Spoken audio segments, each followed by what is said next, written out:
जसं 8 मिनिटं आंघोळ केल्या ना 5 मिनिटात कितीतरी ओव्या वाचणं होतं.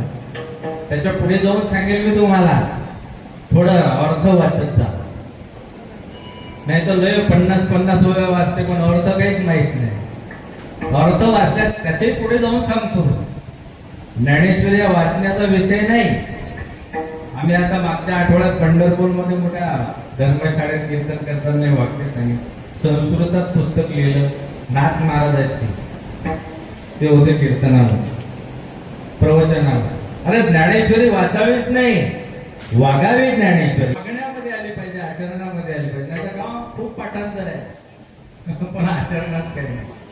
म्हणून त्याच्याकरता अगोदर वाचन, तेही अर्थपूर्ण वाचन. अर्थपूर्ण वाचन झाल्यानंतर आचरण.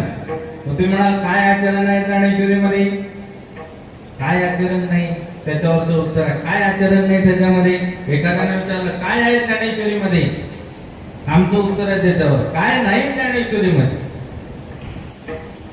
काय नाही त्याच्यामध्ये, सर्व मर्म त्या ज्ञानेश्वरीमध्ये. ट्रॅव्हल्स मध्ये जाताना, ट्रॅव्हल्स मध्ये ते स्लीपर गाड्या, स्लीपर आमच्या घरची बाई पण हे आहे का तुमच्या ज्ञानेश्वरीमध्ये हे स्लीपर? म्हटलं आहे ना. तरी निद्रेचे सुखन मोडे, मार्गो तरी बहुशाल सांडे. समजला ना अर्थ? निद्रेचे सुख न मोडे, मार्गो तरी बहुशाल सांडे.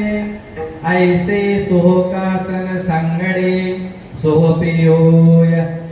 अर्थ समजला का? अरे मार्ग तरी बहुशाल सांडे म्हणजे रस्ता असा भयंकर पार झाला पाहिजे पण झोपेचं सुख न मोडता. आता समजला ना? झोपेत